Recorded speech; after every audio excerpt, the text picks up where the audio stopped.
মুর্শিদাবাদের হাজারদুয়ারি প্রাসাদটিতে রয়েছে 1000 দরজা, তবে এর সবকটি দরজা আসল নয়। সুবিশাল এই প্রাসাদে প্রায় 100টি নকল দরজা রয়েছে। কিন্তু কেন এই রকম নকল দরজা নবাবেরা কেন তৈরি করলেন? এটি একটি চতুর স্থাপত্যিক বিভ্রম সৃষ্টি করার জন্য তৈরি করা হয়েছিল। প্রধানত নবাবের নিরাপত্তার স্বার্থেই এমনটা করা হয়েছিল বলে মনে করা হয়। 1829 সালে নবাব নাজিম হুমায়ুন জাহের আমলে এই প্রাসাদ নির্মিত হয়েছিল। এর স্থপতি ছিলেন ডানকান ম্যাকলিওড নামে একজন ব্রিটিশ। এই প্রাসাদে আসল ও নকল মিলিয়ে 1000 দরজা থাকায় একে হাজারদুয়ারি বলা হয়। এর নকল দরজার উদ্দেশ্য ছিল মূলত শত্রু, ডাকাত বা আক্রমণকারীর জন্য এক প্রকার ফাঁদ তৈরি করা।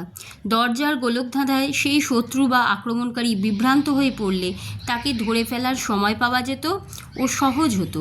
বর্তমানে প্রাসাদটি ভারতীয় প্রত্নতাত্ত্বিক বিভাগের আন্ডারে রয়েছে। এখানে একটি মিউজিয়ামও রয়েছে, দর্শনার্থীরা তা ঘুরে দেখতে পারেন, তবে শুক্রবার তা বন্ধ থাকে। সিরাজদৌল্লার তরবারি, নবাবের ব্যবহৃত জিনিসপত্র, সিংহাসন ও রাজদরবার ইত্যাদি এখানে দর্শনীয়।